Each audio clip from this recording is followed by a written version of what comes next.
What's up, brothers and sisters? It's your brother, G World 7 Space D. I want to make a quick comment regarding Dr. Cosby.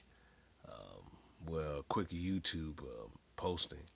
Um, I think this is a sad day, but it just tells you how white folks will go through, or what they'll do to accomplish, destroying a black man. They've tried this for years, man. These white folks been going after this guy for years, and now they finally achieved their goal, as I should say, along with some coons. I have said this before, and I'm going to say this again. We're just going to have to deal with certain black people and purge them out of our community and let the white folks do to them what they need to be done. But white folks going to have their day. This type of stuff is just out and out racism, man. And it's sad that until we come together as a people, nothing's going to change. We had too many Negroes. Some Negroes talking about colorism when the bigger picture is white racism, or racism just gets black people in general, because all these other groups don't care about black people. And we're just hated around the globe. And it's mainly based, to me, in jealousy of who we are, our culture, what we can do, what we have done, and if everything was fair, what we would do. But it's sad. This is a sad day that this brother now is facing prison time on 3 counts. I don't know exactly. I think it's 10 years for 3 different counts. But I I just look at this as a very sad day, man. I can relate to this show because I come from a family that's educated, and we grew up in a nice environment.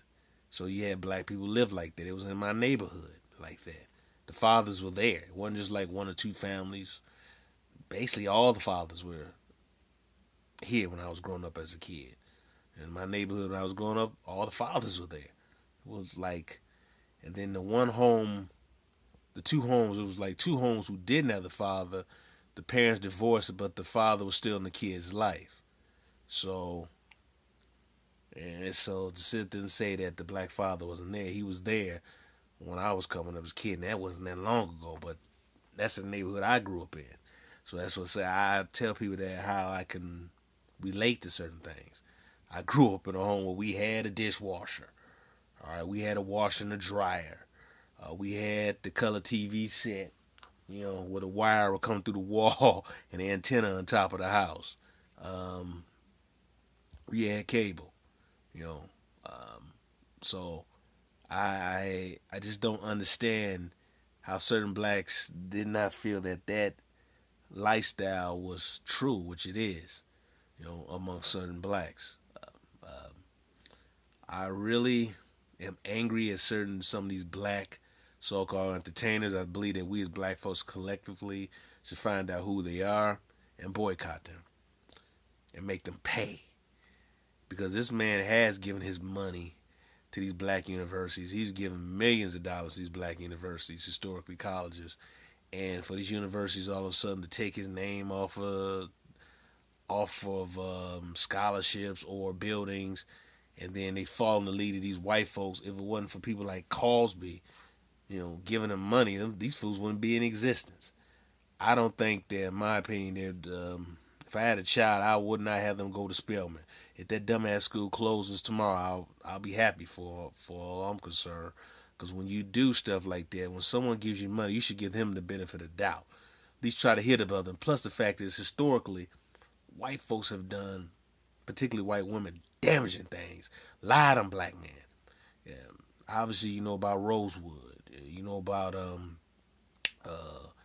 Greenwood, Black Wall Street, and Wilmington. I believe it was Wilmington, North Carolina. It happened in North Carolina too. Might have been Delaware too, but I know the incident happened in North Carolina when they burned down a black town. So this this message has been happening, obviously immaterial, but this message has been happening all over the country about white women been lying on black men, and then black man has been convicted or been labeled as guilty. Now you have a black celebrity person who wanted to buy NBC, and he wanted to make the network, buy the network, and then promote a positive image of black folks.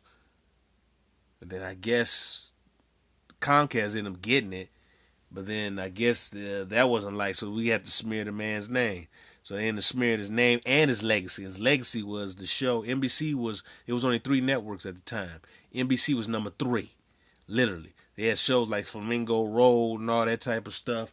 They were number three because at that time, remember, CBS was number one in the 60s and early 70s. Then ABC became number one to the mid 80s when Cosby came on there.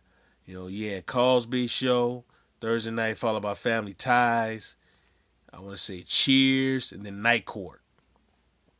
All right, that was the Thursday night lineup until 87, the 87-88 season, when a Different World was placing at the 7:30 time slot, Central Time, and Family Ties, I believe, was moved to Sunday. I forgot what the 9 o'clock show. I want to say it was Saint Elsewhere originally. It might have been Saint Elsewhere. I don't know, but it's sad to the fact is that he helped build NBC. Like I said, NBC was number three. It was only three. Fox did not come around to 87, early 87, and he built NBC or helped build NBC. NBC was number three. And that Thursday night lineup, that show was number one so many times. The only time it wasn't number one is when the Super Bowl happened and the NCAA tournament was going on. The Cosby Show dominated Thursday night, and it dominated television. And it changed television a lot. It changed the image of what you see of a black family. Before that, you basically had good times. This time you had a professional black family. You had the doctor, the father was a doctor, and the mother was an attorney. And then you had the kids, one of the girls being an attorney and stuff like this. So it showed a positive image of the black family. Now, I believe Cosby was color struck because a lot of individuals in that show was light skinned, particularly girls. But, you know, Rudy and Tempest Blessel character, they were darker skinned women, while the other two girls were lighter skinned women. But you look at a Different World, initially the first year, I believe it was more light skinned women than dark skinned women on the show. But he changed the image of the black family, like I said. Family Matters did a pretty good job, too, with the working class family. When the mother, I believe she was an ad exec, and the father he became a captain on the show later on. But Cosby Show changed the image so much that it presented, like I said, the black family in a different image, how they should look or how they are. That we do have black professionals married to each other, loving each other, you know, with black friends, you know, and then just living a great life, living a regular life. That was the first time you really seen that on a regular basis like that. You know, so now that by tarnishing his image, you also tarnishing that show, that the groundbreaking historical nature of that show, you're basically throwing that show to the curb because you tarnish his image and say, oh, that show was no good, and that wasn't real anyway. Because some blacks complain, say that wasn't real. I'm here to say that was real.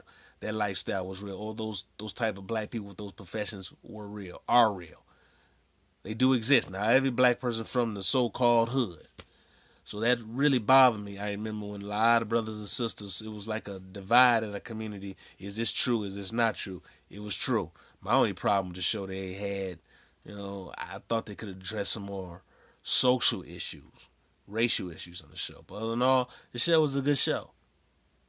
And it changed the way that we see televisions, particularly with black people in television. Because it really, it was a Cosby show. Obviously, okay, yeah, different strokes and facts of life.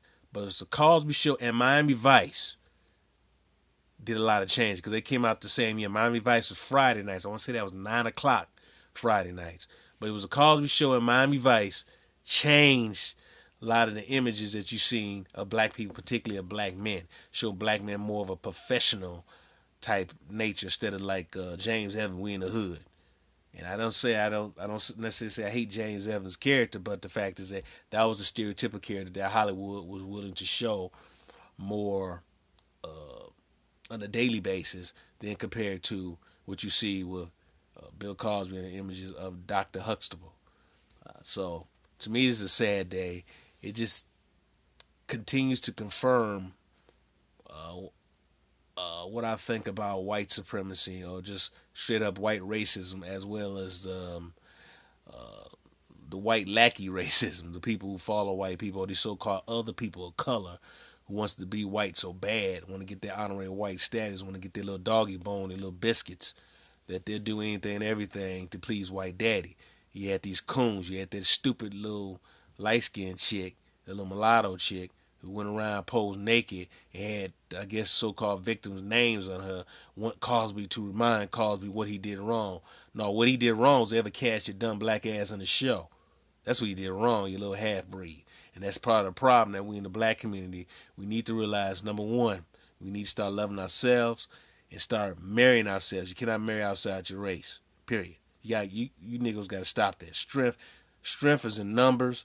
Plus the fact is we should not be trying to bleach ourselves out. That's bleaching ourselves out. If you study history, what these European countries have done, or particularly in Latin America, what those countries have done to try to bleach the black community out is sick.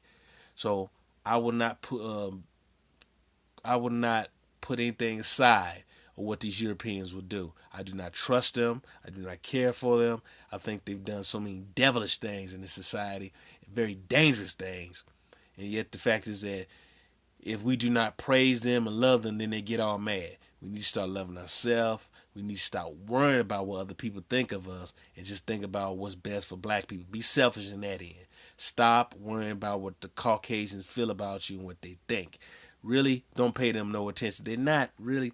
When you give these white folks attention and put them on a pedestal talking about how beautiful their asses are, which they aren't, because I don't find pale skin all that attractive, then you blowing up their ego. It seems like they get mad when we don't say anything positive about them, but they can talk about us and dog us out all the time. To me, they're not worth it.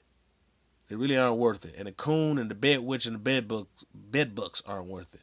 We in the black community, we're gonna have to clean house. We got to get rid of these Negroes. So it's a sad day. We're dealing with the Bill Cosby issue, but it's really this is really a sad day. But it tells you how sick and mentally ignorant this society is, especially our so-called Caucasoid brothers and sisters. They've never been our friends and never will. We need to just realize we have no friends. All we have is ourselves. Peace, love, black people. G World, Space D out.